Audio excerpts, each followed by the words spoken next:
Hey everyone, welcome to The Crunch. We are live, Rebecca Wettemann and me, David Smith, with some new intro music, right? How's it going? Dave, how are you? I just got back from vacation. I was in the beautiful Turks and Caicos Islands, with clear turquoise water that was just gorgeous. Nice. I will say I'm happy to be here, but I'm kind of not. But I am. I'm just kidding. It's good to be back. Good to be back. Patrick's glad you're here. Oh, hey, Patrick. And might I add, not one person on vacation mentioned AI. So I had an AI vacay as well too. So we've had a rough week here. Oh yeah. Oh. Speaking of AI, Patrick had a little encounter with an Uber robot yesterday. Ooh, interesting. Talk about it. It did not go well. It decided that it really wanted to go and see him for some reason. And Patrick was having none of that. It came right toward him. Oh my goodness. We had to have a little conversation about AI robots, right? AI robots. Oh my gosh.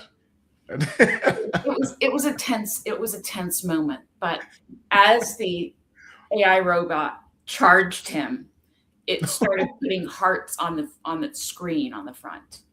Oh my goodness. So it knew what it was doing, but yeah, Patrick was not impressed. He was not impressed at all. Like, who are you and get away from me? Yeah. Anyway, it's been a busy spring. I'm glad you got a chance to kind of take a step away and take a little break. That's nice.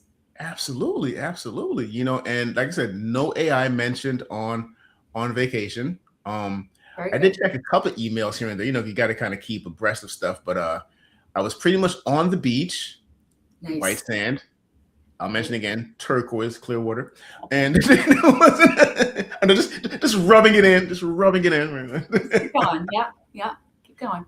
But it was beautiful. So yeah, but right. So busy. This whole year's sort of been busy, but yeah, the spring conference season this year seemed way busier than usual. I mean, I think mine kicked off. I know we did February sort of like early kickoff. I think we did like Zoho in February. Then like March, April, May, just like was like marathon or sprint. It feels like too. Not only were there a lot of events, but everybody was announcing like real things. Like sometimes you go and you hear a little bit about vision, but there's not necessarily that much product meat. And it seemed like everywhere we went, there was new products they were talking about. Exactly. And I think too, and you and I talked about this earlier, Jabe, there have been a lot of changes in the space too, like between layoffs and leadership changes. We had obviously Steve Miranda at Oracle retired. Congratulations, Steve. I'm sure you're not watching, and that's okay. So Chris Leone, is going to be taking on that leadership role in software at Oracle. Obviously, Chris was on the Crunch a couple of months ago. Yes. But he's going to be taking on that role. Yes, and speaking of Oracle too, like and so the CFO now, going to be over some of the AI stuff, over some of the AI stuff, which I think is an interesting shift. So now we're seeing, not just the CTO, but CFOs now, and this is also happening across the board too, getting involved in sort of the AI story as well. Yeah. Well, I mean, if you think about it, building out infrastructure and funding infrastructure is a very different game from just building out software. Indeed. Yeah. And then I don't know if you saw, I think it was yesterday they announced, or day before yesterday, big changes at Five9. Amit's been there, almost 6 months, 9 months.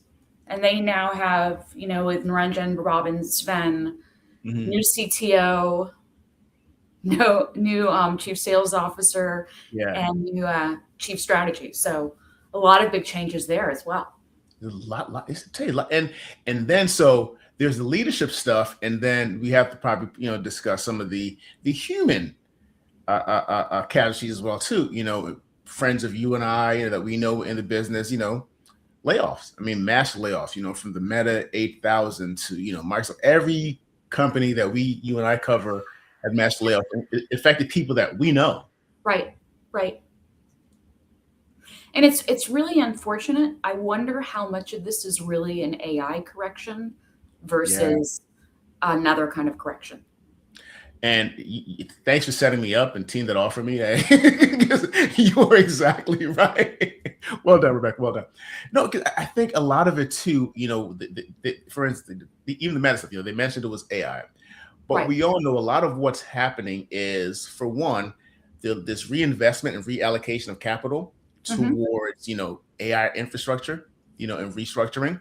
And so a lot of it doesn't have to do with people, right? And so I think a lot of companies are moving too fast and jumping the gun with the layoffs, because there is no economic correlation with the layoffs and any sort of revenue changes or profit. So I think a lot of it, I won't say they're lying, but they're not being truthful as to why these layoffs are happening. And I think some of it too, you mentioned the correction. There is an overcorrection, I think, too, from some of the overhiring from the pandemic era as well too. I think there's a lot of that.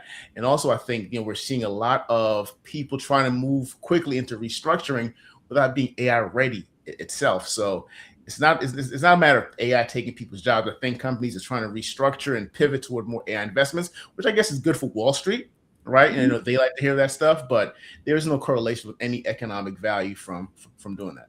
Right. And I think, it's funny because we did a study earlier this year looking at contact center and customer service, and we found that 19% of companies had already reduced headcount or reallocated headcount in the contact center or the customer service team.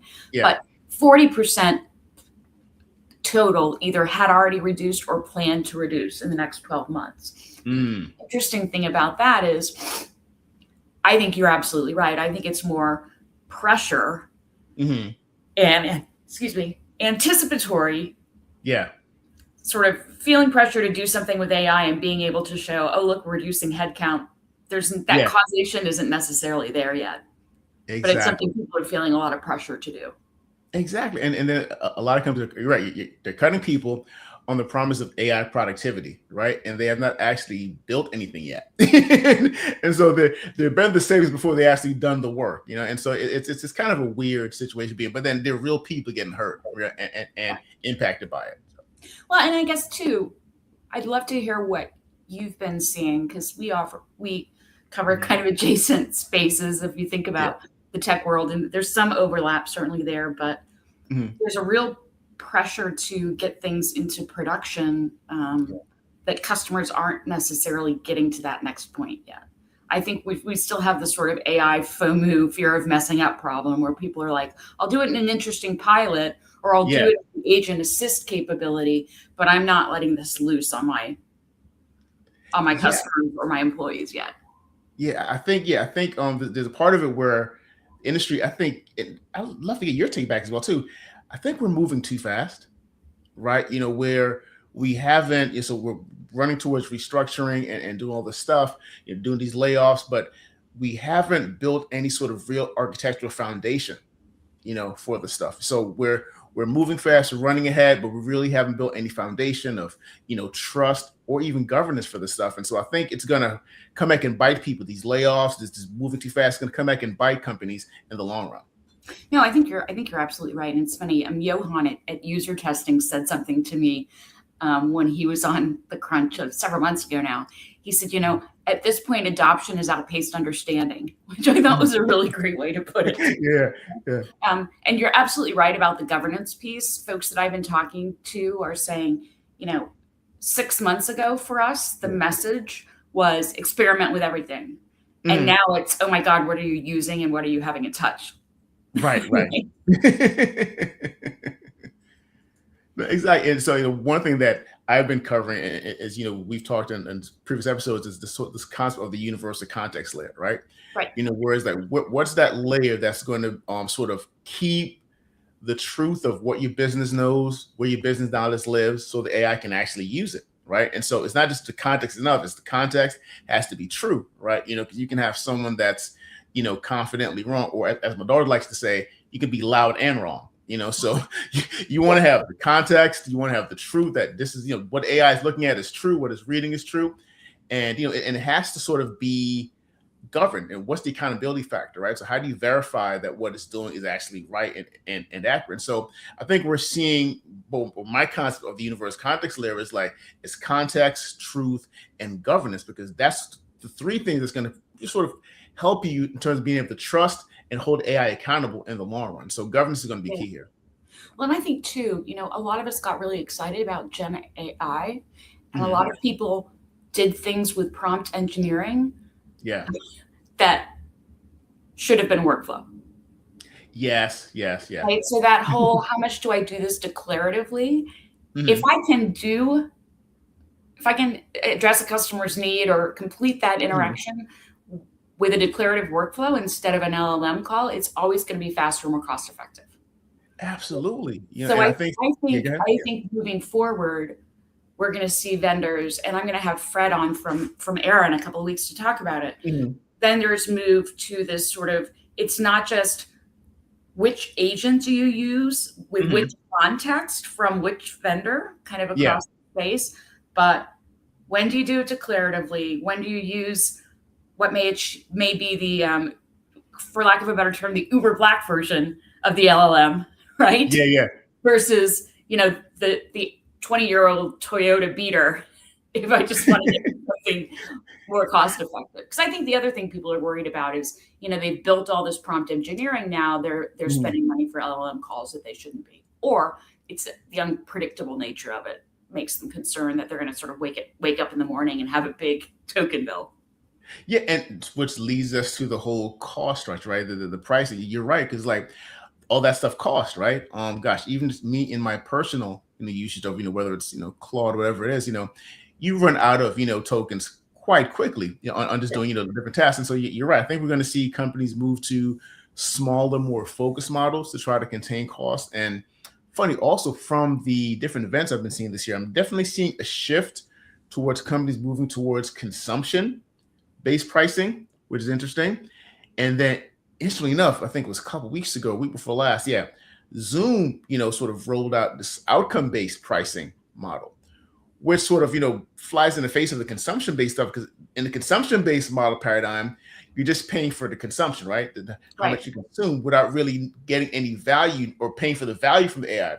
What Zoom is trying to say, okay, what about if we do more outcome-based pricing where you actually pay for what AI is going to bring you, the value that it actually delivers? So we're going to see some interesting bifurcation in sort of those two sort of modes. Microsoft just moved to consumption-based pricing recently. We're seeing a lot of companies do that. So we're going to interesting to see kind of where this kind of falls and where it leads. Yeah, it's interesting that you say that, because at Zendesk, a big part of their message now is the outcome-based pricing. And I think the challenge with anything like that is how do you measure it and how do you agree on it? And how do you not game it either as a vendor or a customer, right? So if you look at like what ServiceNow does with Impact, where it actually shows you like, this is the workflow that the platform is executing, and this is the cost per workflow in terms of productivity or whatever it is, it's all metered into the platform so you can actually see that, right? And I think the challenge for everybody is how do you get from the outcome-based pricing, which sounds great, to how you actually measure it. And Salesforce just came out with their help agent that has resolution-based pricing. So how do you count a resolution then becomes kind of the sticky wicket. So I think seeing folks look at, ultimately we have to tie value to what I'm paying for AI. What we're struggling with at this point is, how do I measure it? How do I meter it? How do I make sure it's everybody feels like they're getting the value that they expect? Yeah, and that's something that you've been actually working on, which is actually great. Yeah, it's like, how do you actually measure what the AI is actually going to deliver? And it's interesting because, there's sort of use cases that people go to automatically yes, there's value there, but to get to the really transformative stuff, to your point about the context layer, I've got to have all of those foundational pieces in place to make sure that I'm getting the outcomes that I want. Exactly, because what's the AI actually bringing, right? Yeah, so if it's not based on real context, and that context is not based on truth, and you can't govern it, then you're in for a world of hurt, and maybe some criminal activity if you're a financial services firm. I think the other thing too, and you brought this up earlier, is the trust factor. A lot of folks did initial pilots and just either couldn't get to the point where they felt like it was accurate or correct enough to put out into the world, or they put it out before it was ready and people lost trust in it. Yeah, absolutely. Absolutely. And I think too, and this probably gets to where I think AI is going to be shifting to, because I think right now, the paradigm is we're, prompting questions in a chat box. And I think that's probably the wrong interface. And it was good to get everyone going. And I think even the genius inventors of, when we started doing things like, Chat GPT and Claude and Gemini, it became sort of the single interface that everyone recognizes. But I think what we're going to see, and what's going to make AI even more valuable, is the shift towards almost a no interface, where AI becomes sort of inherent and in the background of what you're actually doing from a work perspective, right? Where you're not, thinking about what questions to ask, where you're not leaving your work to go to a chat box, right? And type in a question, where the AI will be almost, everywhere and nowhere. I know it kind of sounds like I'm defining deity or the divine. Sorry, it's kind of scary and weird. You know what I mean? But it's like, it'll be inherent in what you're doing, so that you won't have to ask the question. It'll know where you work, because it'll have the context, the truth of the business, right there, and it'll be able to react and do stuff for you at the right moment, at the right time. Yeah. It's funny though. I feel like what's old is new again, because I feel like we were talking about that 25 years ago when people started talking about knowledge management. Remember knowledge management? Yes, I remember that. I covered it. I feel like we're back in that same kind of contextual story, but maybe the tech has gotten better at this point. Yes. So now we have like I mentioned, the godlike deity entity of AI that's is everywhere and nowhere at the same time, right? It's invisible, but it's going to be able to surface, whether it's in your meeting, whatever workflow you're doing, your sales workflow, marketing, be able to surface in it and be able to do things for you rather than you have to ask it questions to do that. Imagine the being in library, having to go ask the librarian questions. We can have like an AI teammate, right, or colleague next to you that can actually be there at the right time to do stuff, see where you are, and be able to help you to the next step in the workflow. And be like, Dave, I noticed you're taking more than 5 minutes to complete a task. Let me help you. I hate those colleagues. Please don't be that colleague. Although it's funny, I was doing something. I was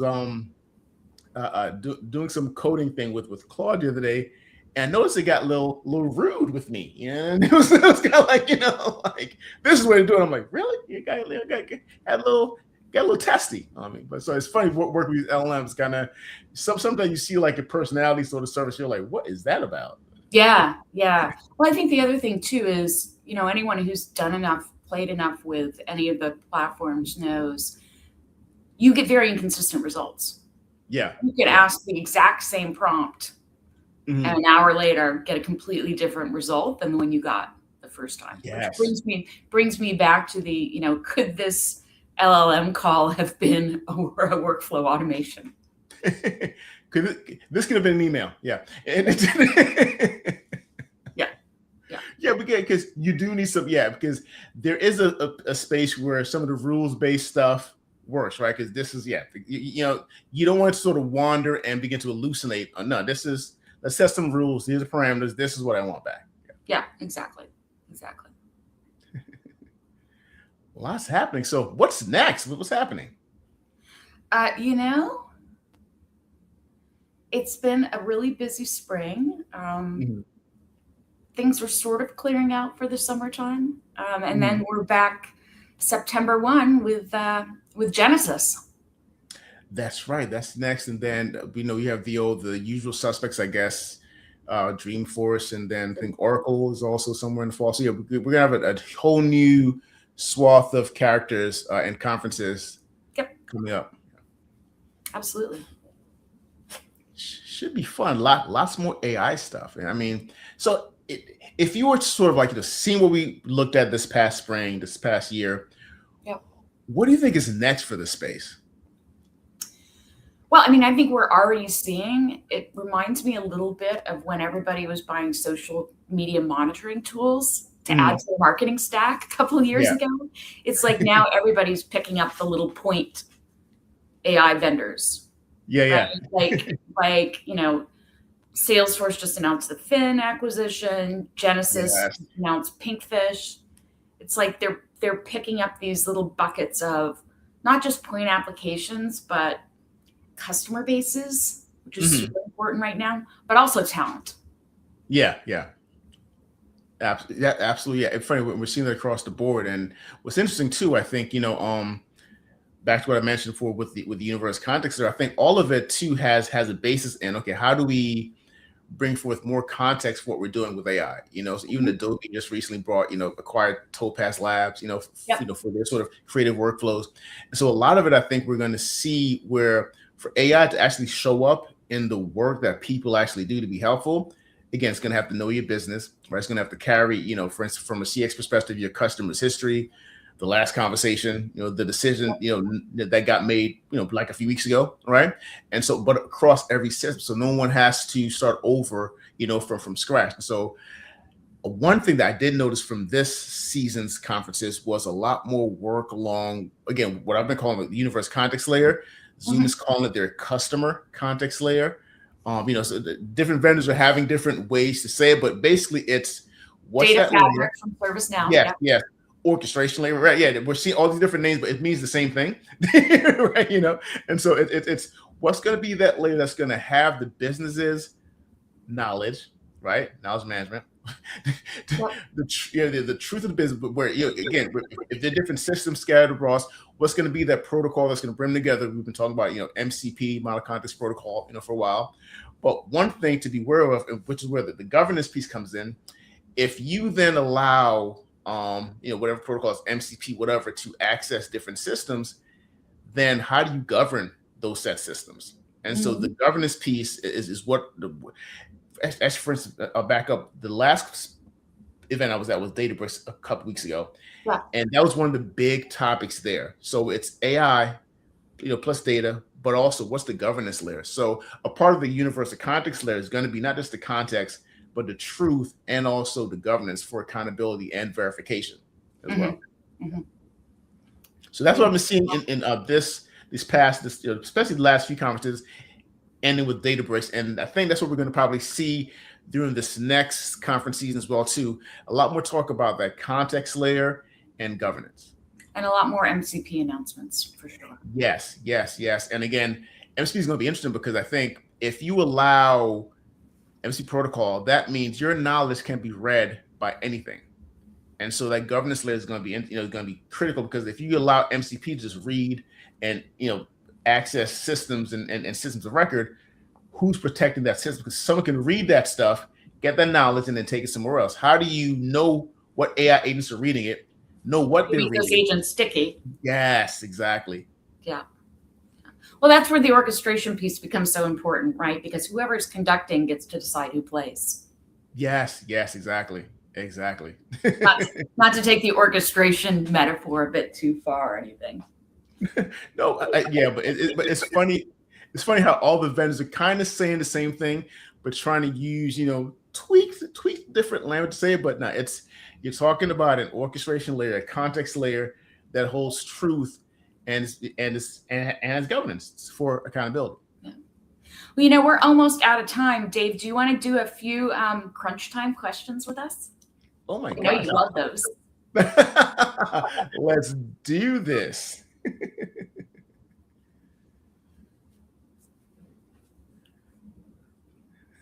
You ready? Let's go. You ready for crunch time, Pete? Okay, Patrick came up with some special questions for you today. Are you ready? What we got? What is your greatest fear? My goodness, snakes. Snakes on a Plane or just snakes? Ooh, Snakes on a Plane. Good movie. Good movie. What is your greatest extravagance? Say again, because what? What is your greatest extravagance? Extravagance. I am a man that spends way too much money on my hobbies. Two main hobbies: photography and music. You have great gear. Oh my God. And so I'm at Best Buy, I'm at B&H Video online doing violent things to my bank account. Violent things. Okay. What is the quality you most like in a person? Adaptability. Like, I like people who just like go with the flow a little bit. They're kind of like, it's kind of this, not, I won't say easygoing. Like, I mean, they're not going to be pushovers, but like they can adapt. They can dance. They can dance. That's a good one for an analyst, right? Right. Well, oh yes, we have to be able to dance. Have to be able to dance because a lot of people like to stump the analyst, so you have to be able to do a two-step here and there. Right. Well, good. That's all the questions we have for today. Any final words of wisdom, Dave? One for you, though. Question for you. Yes. What talent do you wish you possessed? I wish I could play golf. Ah, that's good. That's good. I have tried and I have played and I really stink. I can attest to that as well too. I'm the guy on the course who was like, play on, like he's being too slow. Play around this guy. We playing basketball? Oh my God. So I didn't get to play any basketball. There was a court in the resort where we're staying, but I didn't get to play any basketball on vacation. But I've been playing a lot more basketball recently, and I've realized that at my advanced age, I can no longer play pickup basketball more than 2 times a week. The knees are screaming at me like, what are you doing? You are not 20. You are not. Stop it right now. Oh, boy. Well, on that happy note. Yes. We will sign off. I'm Rebecca. This is Patrick. I'm Dave Smith. Biscuits missed today. He actually got a nice grooming job, so he looks pretty nice. Should have brought him in here, but he's with my daughter right now. But all right. Awesome being here with you guys for this episode. Been great fun. Take care. See you guys.